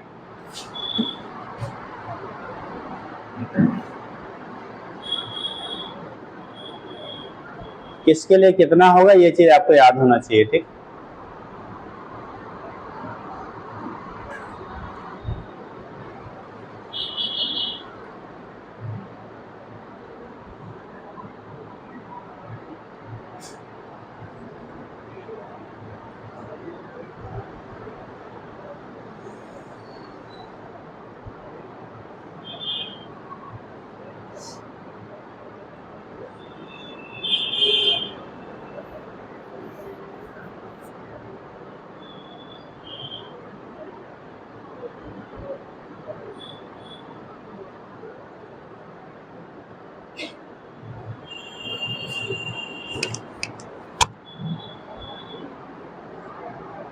अभी हम लोग इसी का यूज करके आगे डिस्कस करेंगे कैपिलरिटी।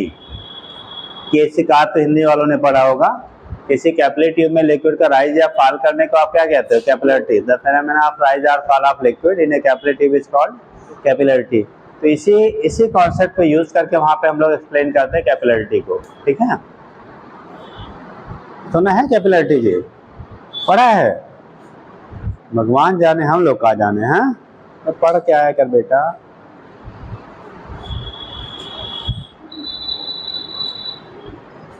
हो गया?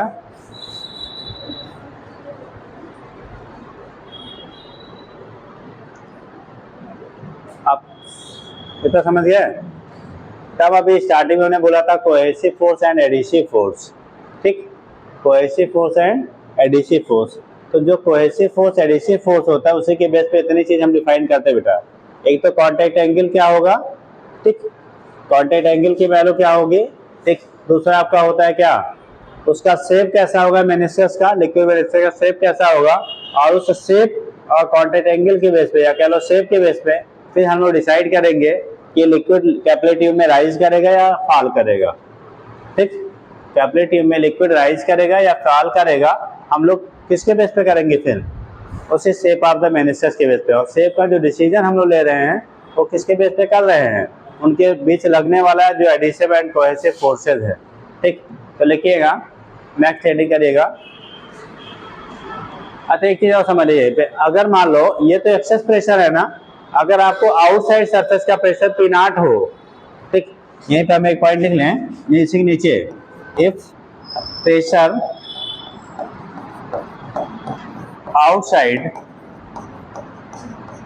Bubble or drop is P not,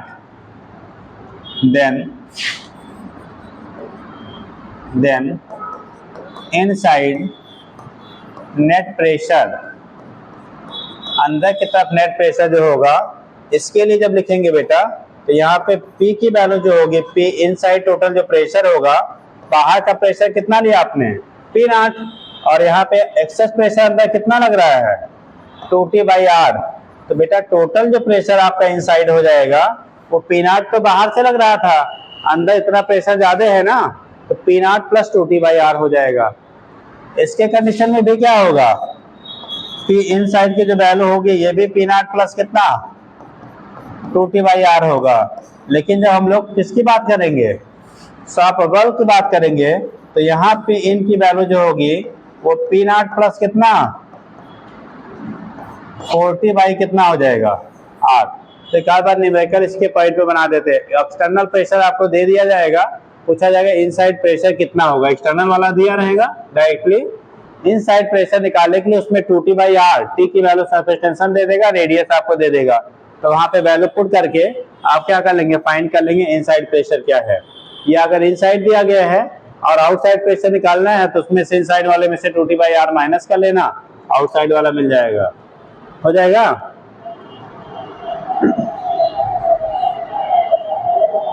मुझे क्या कहे हम, ये बात समझ में आया क्या भी लिखा है जी, कुछ और कलर यूज किया जाए। मतलब ये कहा गया बेटा कि अगर बाहर का जो प्रेशर है वो P नॉट ले लिया जाए, क्या ले लिया जाए, P नॉट ले लिया जाए, तो अंदर वाला जो टोटल प्रेशर हो जाएगा, ये तो इतना डेल्टा P एक्स्ट्रा प्रेशर है ना, टोटल प्रेशर कितना हो जाएगा भाई, जितना बाहर से, जैसे मान लीजिए इनका सर पे लोड लगाया जाए, इनके सर पे लोड हमने रखा मान लो 20 न्यूटन, ठीक, कितना 20 न्यूटन, और ये उसके बावजूद भी क्या कर रहे हैं, ऊपर की तरफ मूव कर रहे हैं। अगर ऊपर मूव करने के लिए फोर्स की जरूरत है 10 न्यूटन, तो इन्हें टोटल कितना फोर्स लगाना पड़ेगा, अरे 20 हमने लगाया, 10 अभी जरूरत है इनको ऊपर मेंटेन करने के लिए, तो 20 हमारे द्वारा प्लस 10 इनका, तो टोटल ये 30 की रिक्वायरमेंट होगी जी, ठीक। तो वही कंडीशन यहाँ, बाहर से प्रेशर अगर P नॉट है, ठीक, तो अंदर का जो प्रेशर आपका डेल्टा P है, एक्स्ट्रा प्रेशर जो है, तो टोटल जो अंदर प्रेशर हो जाएगा ये P not plus delta P के बराबर होगा, और डेल्टा P की वैल्यू अलग अलग केसेस में जो है आप उसमें पुट कर लीजिएगा, रिजल्टेंट वैल्यू आपको मिल जाएगा। समझ गए? चलिए आगे लिखेंगे, कोहेसिव एंड एडहेसिव फोर्सेस, एक ही लिखवा दे रहे हैं, क्या अलग कर दें, देखो कोहेसिव फोर्स लिख लो, एक लाइन अलग कर लो बेटा, कोहेसिव फोर्स COHESIVE, कई कई पुराने बुकों में SSIVE भी मिल जाता है, स्पेलिंग जो है COHESSIVE कहीं मिलता है, कहीं SIVE, ज्यादातर SIVE लिखते हैं। कोहेसिव बेटा COHESIVE, कोहेसिव फोर्स। हिंदी वालों ने पढ़ा होगा ससंजक बल कहते हैं बेटा, ससंजक लिखिएगा। Force of interaction develop between, force of interaction develop between, force of interaction develop between molecules of same substance, molecules of same substance is called cohesive force, is called cohesive force. Like between water molecules, between water molecules, water molecule के बीच लगने वाला, glass के बीच लगने वाला कोई भी जो substance है उसके अपने मॉलिक्यूल के बीच जो लगने वाला इंटरेक्शन फोर्स होगा उसे कहेंगे बेटा कोहेसिव फोर्स। क्या नाम देंगे आप? Cohesive force. दूसरा कहलाता है आपका एडिसिव फोर्स, दूसरा लिख लीजिएगा adhesive, ADHESIV, adhesive force, adhesive force. देखिए force of interaction between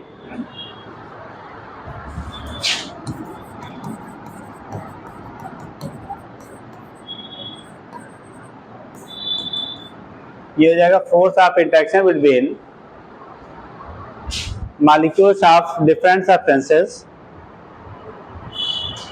force of interaction between molecules of different substances, between molecules of different substances, molecules of different substances are called adhesive force, are called adhesive force। तो उसी को नाम देते हैं adhesive force कहते हैं। जो force of interaction होगा डिफरेंट सब्सटेंस के मॉलिक्यूल्स के बीच में उसे नाम देते हैं बेटा एडिसिव फोर्स कहते हैं।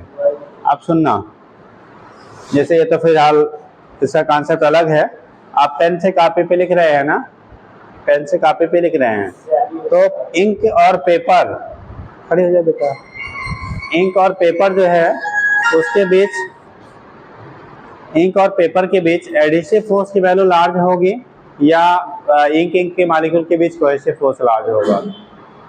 कौन से फोर्स की वैल्यू ज़्यादा होगी? जैसे आप पेन से लिख रहे हो ना, कॉपी पे दिखा रहा है, तो जो आपका इंक है, पेन में इंक है, इंक के मॉलिक्यूल के बीच लगने वाला फोर्स ऑफ अट्रैक्शन ज़्यादा है या इंक और जो पेज है कॉपी आपकी जिसकी बनी हुई है उसके बीच लगने वाले एडिसिव फोर्स की वैल्यू ज़्यादा होगी? एडिसिव ज़्यादा होगी। बैठिए, आप सहमत हैं इनके आंसर से? आप भी हैं? सुना कि नहीं सुना? अरे हमने कहा पेन से लिख रहे हो कॉपी पे, पेन चल रहा है ना, तो आपका इंक और पेपर के बीच लगने वाला जो फोर्स है वो ज्यादा है कि इंक के बीच लगने वाला, इंक मॉलिक्यूल के बीच लगने वाला फोर्स ज्यादा होगा? तो उसी को एडिसिव कहते हैं। यानी कि एडिसिव फोर्स की वैल्यू अगर बेटा ज्यादा है दो मटेरियल के बीच में, तभी वो दोनों एक दूसरे के इंटरेक्ट में आएगी। जैसे पे पेंट हुआ है ना, ये पेंट इस पे चिपका तभी है जब इनके बीच लगने वाला क्या एडिसिव फोर्स की वैल्यू लार्ज है।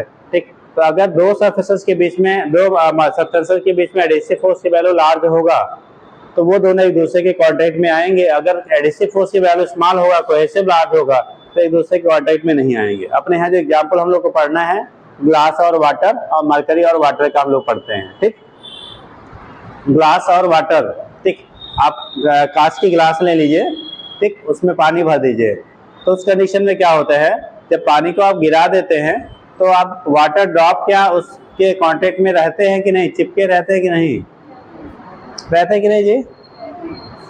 घर में अगर आपका क्या ग्लास है, कांच की गिलास है, ठीक, उसमें पानी भरिएगा, पानी गिरा दीजिएगा, आप देखेंगे कुछ ना कुछ वाटर ड्रॉप उसके सरफेसेस के कांटेक्ट में चिपके रहते हैं। ठीक, लेकिन आप एक थर्मामीटर खरीद के लाइएगा, ठीक, और उसको तोड़ दीजिएगा, वो वाला इलेक्ट्रॉनिक वाला नहीं, जो मरकरी बेस्ड आपका थर्मामीटर होता है, उसको आप तोड़ देंगे जब, ठीक, तो उस केस में जो मरकरी आपका होगा वो टोटल का टोटल क्या करेगा, रिमूव हो जाएगा वहां से, जरा सा भी उसके एक पार्टिकल भी आपको उसमें दिखाई नहीं पड़ेगा।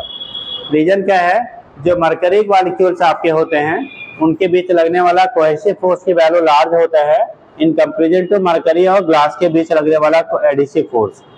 जबकि वाटर और ग्लास के बीच लगने वाला एडिसिव फोर्स की जो वैल्यू होती है क्या, हाँ जी साहब, कहाँ, हाँ कहाँ से, इतना देर तक घर वाले तो बात नहीं करते यार, कुछ बात हो गया, ऐसी कौन सी बात हो गई, ये खाली मित्रों का काम होता है आधा घंटा टाइम किल करना, बाकी घर वाले सीधे हाँ यस में होगा सतरे में आंसर होता है।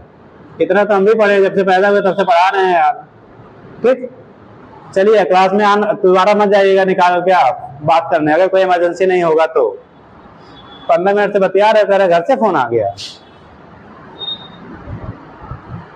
कोई भी क्लास से बिना पूछे नहीं जाएगा, और जब तक घर के अलावा अगर कोई कॉल आता है कोई रिसीव नहीं करेगा। ठीक, साइलेंट नहीं, बंद रखिए, आएगा ही नहीं यार, आप बंद रखिए, नहीं आएगा। अब हम लोग की रिस्पॉन्सिबिलिटी है, ऑन कर रखना पड़ता, फिर भी अगर बहुत इमरजेंसी कॉल, अभी कॉल आया था ना, ठीक, जबकि एक लोग का ही है, खास है, बट अभी नहीं रिसीव किया कि अभी बाहर निकलेंगे बात कर लेंगे, क्योंकि इतनी इमरजेंसी नहीं होगी कि मतलब अगर अभी तुरंत टाइम नहीं होगा तो फिर कुछ गड़बड़ हो जाएगा। ठीक, अगर ऐसी इमरजेंसी दिखती है कि हाँ भाई अगर नहीं हम अभी रिसीव होगा तो कुछ गड़बड़ सड़बड़ है, तब की बात अलग की है। बट अगर आपको पता है कि ऐसा कोई घटना नहीं हुआ तो फिर काहे लिए आप बीच में डिस्टर्ब होते हो। और सबसे सुरक्षित तरीका है बंद कर दीजिए, आएगा ही नहीं भाई, आप अभी इतनी रिस्पॉन्सिबिलिटी आपकी नहीं है, बंद रहेगा, घर वाले भी खुश रहेंगे, कम से कम लड़का इत्मीनान से वहां पढ़ता है। और अगर आप ऑन रहेंगे और 10 बार उनका फोन रिसीव करेंगे वो जानेंगे बस ऐसे ही पढ़ाई होती है। तो इसलिए सभी लोग मोबाइल को ऑफ रखा करिए, सबसे बेस्ट तरीका है, कंसंट्रेट रहेंगे। और नहीं तो हर 2 मिनट के बाद अरे कुछ आया तो नहीं, ठीक, तो आया ही करते रह जाएंगे, डॉक्टर कभी नहीं बनेंगे। ठीक, इसलिए पढ़ना है तो जब आया करिए, आप पहुंच के घर पर वालों फोन कर दीजिए, जैसे घर वाले तो आप दूर से आते हो कि पहुंचा कि नहीं, यहाँ जब पहुंचिए तो फोन करके बता दीजिए पहुंच गए क्लास में, अब 5 बजे बाद 5:30 बजे छूटेंगे तब फिर ऑन करेंगे। बड़े इत्मीनान से घर वाले कोई आपको डिस्टर्ब नहीं करेंगे। और जितने फोन आते हैं 1-2% छोड़ के 90% फालतू ही रहते हैं, कोई भी घर वाला नहीं रहता है।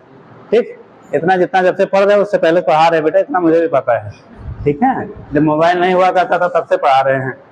ठीक, चलो देखो तो लिखिएगा क्या, adhesive forces and cohesive forces. ठीक, तो ये कंडीशन आपका हो गया क्या, एडिसिव कब होगा, कोहेसिव कब होगा। तो यानी अगर दो सब्सटेंसेस के बीच एडिसिव फोर्स की वैल्यू लार्ज होगी, किसकी वैल्यू, एडिसिव फोर्स की वैल्यू अगर लार्ज है, ठीक, कोहेसिव फोर्स के रिस्पेक्ट में, एडिसिव फोर्स की वैल्यू लार्ज है कोहेसिव फोर्स के रिस्पेक्ट में, तो उस कंडीशन में क्या होगा, दोनों एक दूसरे के कांटेक्ट में आएंगे, यानी कि हिंदी में कह लो चिपक जाएंगे एक दूसरे से। और अगर आपका कोहेसिव फोर्स की वैल्यू ज्यादा है एडिसिव से, तो कभी भी एक दूसरे के कांटेक्ट में नहीं आएंगे। बेस्ट एग्जांपल अपने यहाँ glass water and glass and mercury. Glass mercury में कि किसमें क्या कोहेसिव फोर्स ज्यादा देन एडिसिव है, इसलिए वो उसके कांटेक्ट में नहीं रहता, जैसे आप क्या अगर ब्रेक करेंगे पूरा निकल जाएगा। और वाटर और ग्लास की बात करते हैं, वहां पे एडिसिव फोर्स की वैल्यू ज्यादा है, इसलिए उसके कांटेक्ट में आता है। ठीक, अब इसी के बेस में हम लोग कांटेक्ट एंगल डिफाइन करते हैं बेटा। और एक तीसरा कंडीशन, जब एडिसिव और कोहेसिव फोर्सेस बराबर हो जाए, एडिसिव और कोहेसिव फोर्सेस क्या हो, इक्वल हो। वैसे उसका एग्जांपल परफेक्टली तो हम लोग जो लेते हैं वो pure silver and pure water होता है, pure silver and pure water. अगर आपका सिल्वर का कोई पॉट है, ठीक, और उसमें शुद्ध पानी भरा जाए तो वो उसके बीच में इंट्रैक्शन फोर्स की वैल्यू नेट लगभग 0 होती है, मतलब जितना एडिसिव उतना ही कोहेसिव। इसीलिए अगर पानी को गिरा देंगे तो उसके बीच में कांटेक्ट नहीं रहता है, वो भी लूज कर देते हैं। ठीक है, तो इसी के टाइम पे पहले के लोग जो अफोर्डेबल थे, मतलब जिन्हें हम लोग हिंदी में राजा महाराजा, उनके यहाँ बर्तन खाने के क्या होते थे, चांदियों के रखे जाते थे। ठीक, तो हाँ, बाकी सोना चांदी चौपास वालों ने उसको और ही ऐड कर लिया है ना। ठीक, तो फिलहाल देखते हैं। देखो अगर कोई भी ये रॉड है ग्लास का, सपोज दैट बेटा ये ग्लास का क्या है, रॉड है,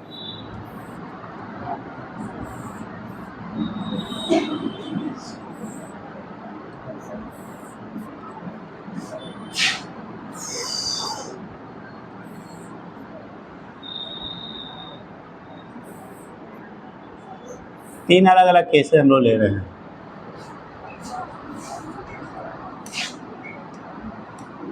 पहला ग्लास वाटर, ग्लास वाटर, ठीक। दूसरा ले रहे हैं बेटा ग्लास मरकरी, पढ़ लेंगे Hg, सिंबल क्या हो जाएगा Hg। तीसरा जो है ये सिल्वर एंड प्योर वाटर है, ठीक। कंडीशन क्या होता है, जब हम लोग ग्लास वाटर पेयर की बात करेंगे, किसकी, ग्लास और वाटर पेयर की बात करेंगे, तो ये ग्लास का है बेटा, ये दोनों हमारे किसके हैं, ग्लास के हैं, और यहाँ वाला रॉड जो ले रहे हैं हम लोग सिल्वर का ले रहे हैं, Ag का, ठीक। तो ये सिल्वर रॉड है। अब इस केस में जब हम लोग कॉन्टैक्ट एंगल की बात करते हैं बेटा, तो चूंकि ग्लास और वाटर के बीच में एडिसिव फोर्स की वैल्यू ज्यादा होती है, किसकी वैल्यू, एडिसिव फोर्स ज्यादा होगा, तो इसके कॉन्टैक्ट सरफेस जो होगा ना, ये लिक्विड जो है थोड़ा सा इसके टच में इस तरह से रहता है, ये सरफेस जो होगा समथिंग दिस टाइप का बनेगा बेटा,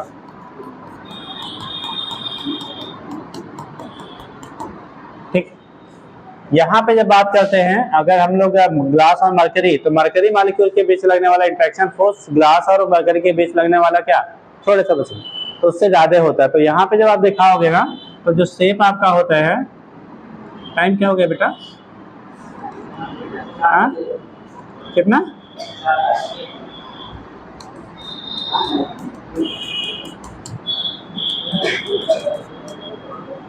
और जब यहाँ पे लिखेंगे,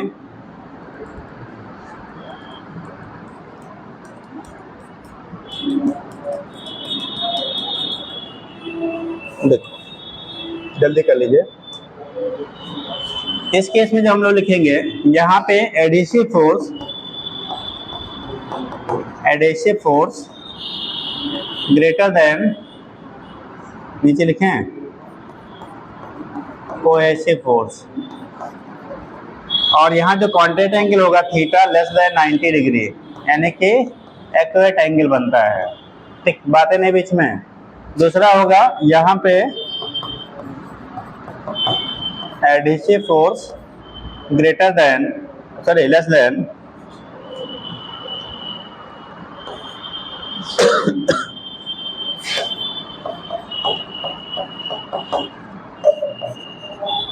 कोहेसिव फोर्स, यहाँ थीटा जो होता है ऑब्ट्यूज एंगल, क्या बनाएंगे बेटा,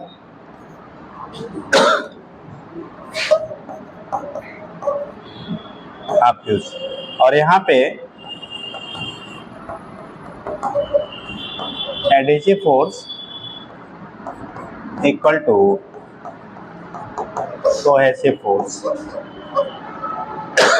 थीटा की वैल्यू 90 डिग्री, और सरफेस जो होगा वो प्लेन होगा, कैसा होगा, प्लेन सरफेस बनेगा, ठीक। यहाँ पे देखो एंगल, ये कांटेक्ट होता है बेटा सॉलिड और लिक्विड के बीच, सॉलिड और क्या, सॉलिड का जो कांटेक्ट पॉइंट है और जो बॉडी है इसके बीच जो एंगल होता है, ये थीटा होता है, दिस इज थीटा। यहाँ पे लेंगे, देखो ये ऐसे जा रहा है और इनके बीच एंगल ये थीटा बेटा, और यहाँ ये प्लेन है और ये है, ये एंगल आपका हो गया थीटा। इतना कर लीजिए, फिर कल आउट करते हैं, ठीक।